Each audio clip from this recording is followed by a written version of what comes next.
నమస్తే welcome to CM today. నేను దీప్తి మధుసూదన్ రెడ్డి. మంత్రి నారా లోకేష్ చేసిన ఓ పని గురించి మీకు తెలిస్తే ఖచ్చితంగా ఆయనకు హ్యాట్స్ ఆఫ్ చెప్పకుండా ఉండలేరు. అదేంటి అంత పెద్ద పని, అంత గొప్ప పని లోకేష్ ఏం చేశారు హ్యాట్స్ ఆఫ్ చెప్పడానికి అని మీకు అనిపిస్తూ ఉండొచ్చు.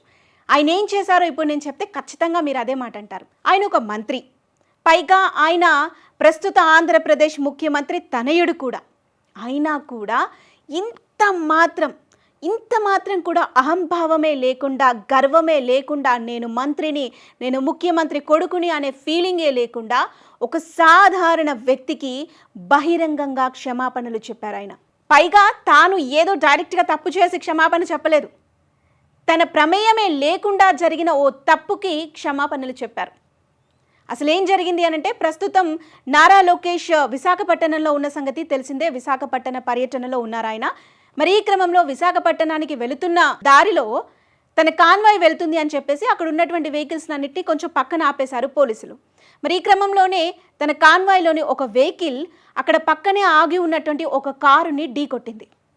లోకేష్ ఎప్పుడో ముందు వెళ్ళిపోయారు ఆ కాన్వాయ్లో, అసలు లోకేష్కి సంబంధం లేదు. కానీ తన కాన్వాయ్లో ఎక్కడో చివరిలో ఉన్న ఒక వెహికల్ అక్కడ ఆగి ఉన్నటువంటి కార్ని ఢీకొట్టింది. సో జస్ట్ అట్లా డాష్ ఇచ్చేసి వెళ్ళిపోయింది అనమాట. అయితే ఆ పర్సన్ వెంటనే ఆ ఫొటోస్ని, ఏదైతే డాష్ ఇచ్చారో ఆ ఫొటోస్ని ట్విట్టర్లో పోస్ట్ చేసి తను ఇలా చేశారు మీ వాళ్ళు అని చెప్పి అడిగారనమాట. దానికి ఆయన క్షమాపణ చెప్పారు. అసలు ఏం జరిగిందో ఏంటో నేను మీకు క్లియర్గా చెప్పే ప్రయత్నం చేస్తాను. సో ఎవరి కార్ అయితే డ్యామేజ్ అయిందో అతని పేరు కళ్యాణ్ భరద్వాజ్. సో ఈ వ్యక్తి ట్విట్టర్లో పోస్ట్ చేస్తూ, లోకేష్ గారు, నేను మీ పరిపాలనను, టీడీపీని చాలా ఇష్టపడతాను.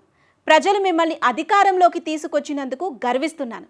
కానీ ఈరోజు విశాఖపట్నం హైవే వద్ద తాటి చెట్ల పాలెం దగ్గర మేము మీ కాన్వాయ్ వెళ్లేందుకు మా కారును రోడ్డు పక్కన నిలిపాము. మీ కాన్వాయ్లోని ఓ వాహనం మా కారును ఢీకొని వేగంగా వెళ్లిపోయిందని కళ్యాణ్ భరద్వాజ్ పేర్కొన్నాడు. కారుకు డ్యామేజ్ అయిన చిత్రాలను ఎక్స్ ఖాతాలో పోస్ట్ చేశాడు. వెంటనే లోకేష్ అతని ట్వీట్కి స్పందించాడు. మీకు నా హృదయపూర్వక క్షమాపణలు. నేను నా భద్రతా సిబ్బందికి జాగ్రత్తలు తీసుకోవాలని, ఇలాంటి ఘటనలు మరోసారి పునరావృతం కాకుండా చూసుకోవాలని ఆదేశిస్తాను. నా బృందం మిమ్మల్ని కలుస్తోంది. కారుకైన డ్యామేజ్ను సరిచేసేందుకు అయ్యే ఖర్చును భరిస్తానని నారా లోకేష్ చెప్పారు. క్షమాపణ చెప్పారు ఇక్కడ బహిరంగంగా. ఇక్కడ ఇంకా చెప్పుకోదగ్గ విషయం ఏంటంటే, సిఐఐ సదస్సులో పారిశ్రామికవేత్తలతో సమావేశాల్లో బిజీగా ఉన్నా కూడా రిప్లై ఇవ్వటం, తన కాన్వాయ్ వల్ల జరిగిన ఘటనపై విచారం వ్యక్తం చేస్తూ తన సెక్యూరిటీకి జాగ్రత్తలు చెప్పారు కూడా. అదేవిధంగా తన టీం కారుకైన డ్యామేజ్ ఖర్చును కూడా భరిస్తుందని సదరు బాధితుడికి హామీ ఇచ్చారు ఆయన. సహజంగా రాజకీయ నేతలు ఇలా స్పందించడం చాలా కష్టం, చాలా అరుదు. కానీ బిజీగా ఉన్న ప్రస్తుత పరిస్థితుల్లో కూడా లోకేష్ స్పందించడం అనేది హర్షించదగ్గ విషయం. ఆయన నిజంగా అసలు రెస్పాండ్ అవ్వాల్సిన అవసరమే లేదు. కానీ ఈ మధ్యకాలంలో మీరు అబ్జర్వ్ చేస్తుంటే ప్రతి విషయంలో కూడా ఆయన ఇమీడియట్గా రెస్పాన్స్ ఇస్తున్నారు. ప్రతి ప్రాబ్లమ్ని ఇమీడియట్గా సాల్వ్ చేస్తున్నారు. గతంలో ఆయన పైన ఎలాంటి విమర్శలు వచ్చేవో మీ అందరికీ తెలిసే ఉంటుంది. అలాంటి విమర్శలన్నింటినీ ఎదుర్కొని అసలు ఇతన్రా అసలైన లీడర్ అంటే అనే లెవెల్లో ప్రస్తుతం నారా లోకేష్ ఉన్నారు. మరి ఈ విధంగానే ఎలాంటి సమస్యలు ఎదురైనా కూడా సమస్య ఇది ఉంది అని చెప్పి ఆయనని జస్ట్ ట్యాగ్ చేస్తే చాలు ట్విట్టర్లో వెంటనే రియాక్ట్ అవుతున్నారు. మొన్నటి వరకు వాట్సాప్లో కూడా అవైలబుల్గా ఉన్నారు. కానీ అతని వాట్సాప్ నెంబరు అందరికీ తెలిసిపోవటం, ప్రతి ఒక్కరూ మెసేజెస్ చేయటం వల్ల వాట్సాపే హ్యాంగ్ అయిపోయిన పరిస్థితి ఏర్పడింది.